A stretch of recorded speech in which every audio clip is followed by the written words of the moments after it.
me a god. They call me a god. They call me a god. They call me a god. Let's go. I'm about to go off like a weapon. Fuel to the top, gotta fill the engine. In my thoughts.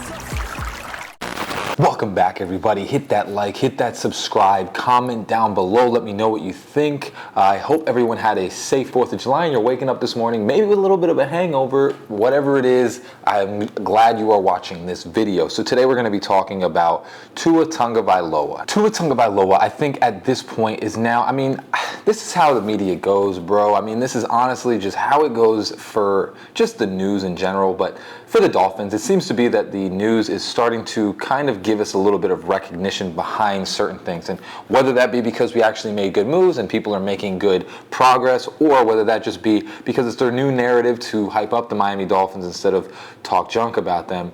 But what we are seeing right now is Tua Tagovailoa is getting a lot of praise that he wasn't normally getting. Obviously, you're still going to have the dumb Chris Sims that are going to make up crap just to kind of go against the narrative to get views and viewership, but the rest of the world is really starting to understand how Tua is turning into one of the better quarterbacks in the league. And you cannot deny, if you really watched last season, even the bad games with Tua were, average games for most other people. Of course, he had a couple of really bad games, but so does every quarterback in the league. You can point at every single quarterback that is in the league, all the elite ones, and last year they had a couple of bad games. Every quarterback has those types of games.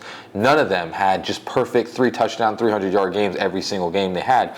A couple of them had, multiple picks. If you want to compare different people, Joe Burrow and people like that, he throws a lot of interceptions, but not a lot of people talk about him, of course, because he gets to the AFC Championship, but also it's just not the narrative. The Bengals aren't the same thing as the Dolphins. Even though the Bengals have made it to the AFC, they are not talked about the same way that the Dolphins are, because there's much more controversy. There's much more like juicier news to get to. So Tagovailoa, like we're going to talk about, the last day, a Twitter came out from Warren Sharp, who's a pretty well-respected person in this industry, talked about the top 35 pocket passers in the league, and he actually put Tua at number 2, and Patrick Mahomes was at number 1. And I think we're finally starting to get the recognition. Obviously, Michael Vick, he didn't want to say it, but a couple times he said that he thinks Tua is the most accurate in the league. He went back on it after they asked him, I think 3 times, and he was like, okay, well, I mean, just a pretty ball. But everybody's starting to give Tua the praise that he deserves to get. When you look at the Dolphins last year, and you look at how they played when Tua was on the field or not on the field, it's night and day. It's worlds of difference. If you want to sit there and say that the injury problems are a big issue, I'll agree with you. Of course, you need your quarterback on the field. But again, when you look at stuff like that, even Tom Brady, when he was younger, tore his ACL one year, and people were kind of saying the same thing about him.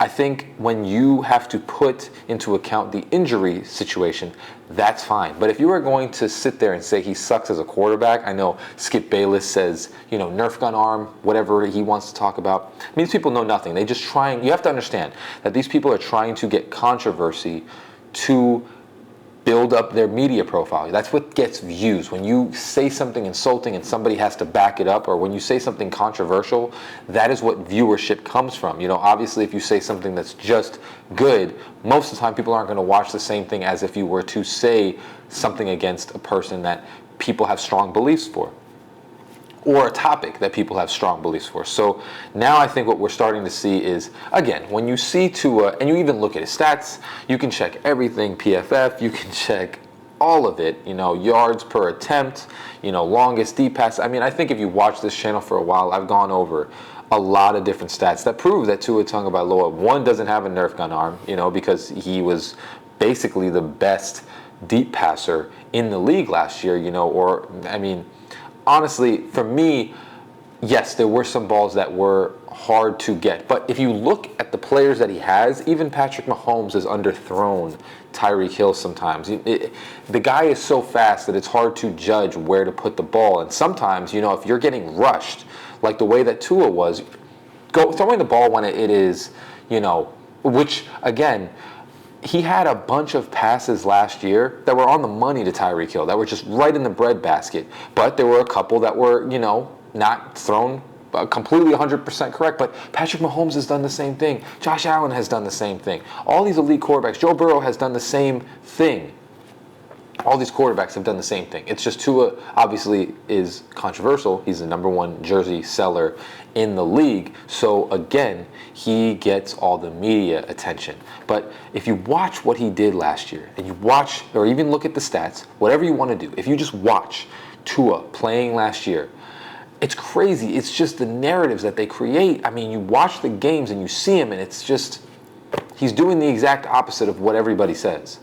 People say he's a one-look pass. You see him in games going through 4 different reads, which, again, that is hard to do, especially when you have the offensive line that you have and you are not confident that they can hold the defensive line. You know how hard it is to trust, because this is not you sitting on the couch talking about the game, with your buddies drinking a beer. This is a 300-pound man is trying to hit you as hard as he can. You have to trust and look at different areas of the field and trust in your team and trust in yourself to not get hit before you throw the ball. And of course, he got hit a bunch of times too. So again, Warren Sharp says he's the #2 pocket passer. And, we're going to have people in the comments saying no and this and that. But honestly, if you really look at him, yes, when Tua had time, he tore defenses up. You look at the Lions game, you look at even in the Bears game, you look at, who was it? You look at the Browns game, when he has time to throw the ball, and of course the Browns game was probably his best game last year, and the offensive line held very well that game. You look at him when he is in the pocket and he's not rushed. Tua carves people up. That is just what he can do. It's just, the problem is that most of the time he is rushed, and even then he still doesn't make really bad decisions. I think when you're looking at his beginning years, you had no weapons to really throw the ball to. So of course, and he even still did okay as a rookie and as a second-year player. But when you have no weapons, Devontae Parker, I think, and Mac Hollins were top weapons on his team. You have these types of players, you're not doing anything. You're not going anywhere. The offense is going to be stagnant most of the time because Jalen Waddle's the only one that really can make a difference on the team. And of course, you double team that guy because nobody else can really do anything. It's coming into this year, Tua is going to, again, show why he deserves this praise. And last year, he still did. Of course, he had concussions. And that is something that he worked on because before, he didn't have concussions. That was a new thing. So now, in life, when you have problems, sometimes new problems arise. And you have to develop the ability to adapt and grow and move around these problems to get to the next problems, quote unquote.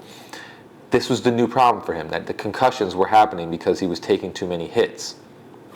Now he has bulked up in this season, and again, you look at the guy when he's passing the ball. It's beautiful. The ball is beautiful. The ball is incredible.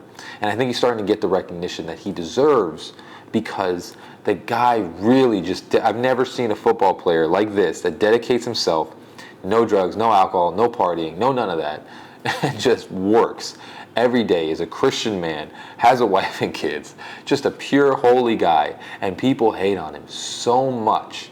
And what's even better about him is that he's not one of those guys that's just going to fold because of that. He is so determined to be great that he doesn't care what people say. And it's just something that everybody should look up to when you look at this quarterback. I think people are getting scared.